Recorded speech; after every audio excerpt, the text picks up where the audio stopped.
Hello friends, welcome back to my channel. আজ আমি profit and লসের নেক্সট ক্লাস করাবো। চলো সেগুলো দেখি।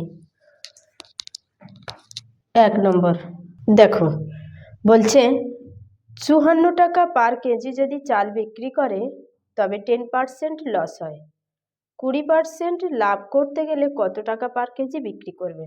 দেখো, 10% লস, 10% মানে 1/10, তাহলে সেলিং প্রাইস কত হবে? 9/10। 20% প্রফিট, 20% মানে 1/5, তাহলে সেলিং প্রাইস কত হবে? 6/5। বোঝা গেছে? এবার দেখো, চালের বিক্রয় মূল্য আলাদা হতে পারে। 10% লসে বিক্রি করলে আলাদা বিক্রয় মূল্য হবে, 10% লাভে বিক্রি করলে আলাদা বিক্রয় মূল্য হবে, বা 20% লাভে বিক্রি করলে আলাদা বিক্রয় মূল্য হবে। কিন্তু ক্রয় মূল্য তো সেম, তাহলে ক্রয় মূল্য এখানে 10 আছে মানে এখানে 10 করতে হবে। 10 করলে 2 দিয়ে গুণ, এখানে 2 দিয়ে গুণ করেছে মানে এখানেও 2 দিয়ে গুণ হবে। তাহলে এখানে 9 এর ভ্যালু কত বলেছে? 54। একের ভ্যালু কত হবে? 6। তাহলে এখানে সেলিং প্রাইস জিজ্ঞাসা করে, সেলিং প্রাইস কত? 12। 12-র ভ্যালু কত হবে? 12 × 6, 6 × 12 72। বোঝা গেছে?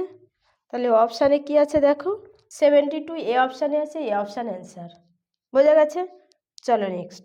বলছে পি টাকায় বিক্রি করলে 12% প্রফিট হয়, কিউ টাকায় বিক্রি করলে 4% লস হয়, তাহলে Q/P কত? দেখো, 12% প্রফিট মানে এসপি কত? 112।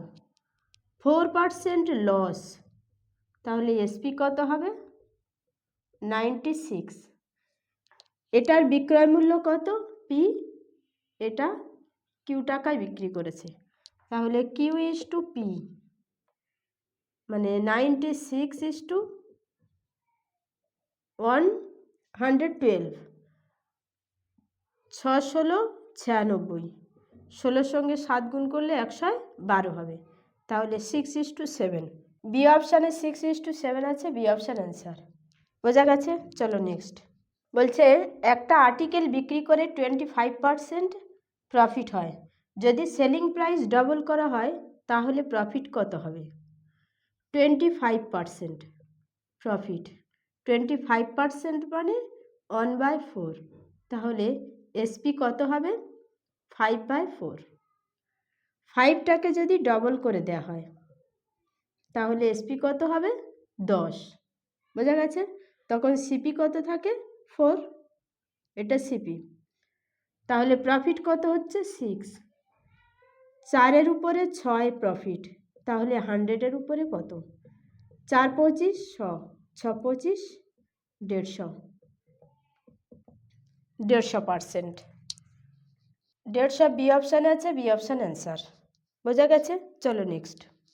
দেখো, বলছে এক ব্যক্তি 1500 টাকা দিয়ে একটা আর্টিকেল কিনেছে, সে বিক্রি করেছে ওই আর্টিকেলের উপরে যে দাম দিয়ে কিনেছে তার উপর 25% বেশি বসিয়ে বিক্রি করেছে, আর সে ট্যাক্স পে করেছে 75 টাকা, তাহলে তার নেট প্রফিট কত হয়েছে?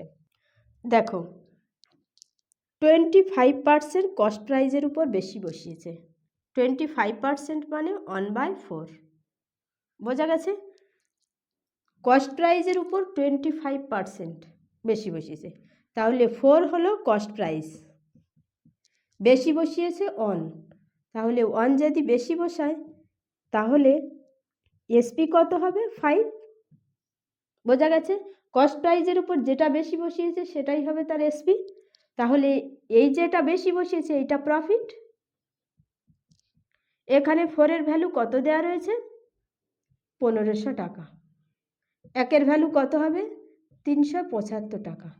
এবারে 375 টাকা থেকে সে ট্যাক্স পে করেছে কত? 75 টাকা, বাকি থাকছে কত? 300 টাকা, মানে তার নেট প্রফিট হয়েছে 300 টাকা। বোঝা গেছে? কতর উপরে 300 টাকা প্রফিট হয়েছে? 1500 টাকা দিয়ে কিনেছে, 300 টাকা প্রফিট, তাহলে 100%-এর উপর কত হবে? 3 5 15, 5 20 100, তাহলে 20%। এভাবেও ভাবতে পারো 20% কস্ট প্রাইজের উপর বেশি বসিয়েছে মানে 20% প্রফিট হয়েছে। 20% প্রফিট মানে 1/4। তাহলে এসপি কত হবে? 5/4। এটাই এসপি, এটা সিপি। প্রফিট কত? 1। 4-এর ভ্যালু দেওয়া রয়েছে 1500 টাকা, তাহলে 1-এর ভ্যালু হবে 375। এর থেকে 75 বাদ দাও, থাকবে 300। 1500 টাকার উপর 300 টাকা প্রফিট হয়েছে, তাহলে 100%-এর উপর কত হবে? 25%। বোঝা গেছে? 20% ডি অপশান আছে, ডি অপশান অ্যান্সার।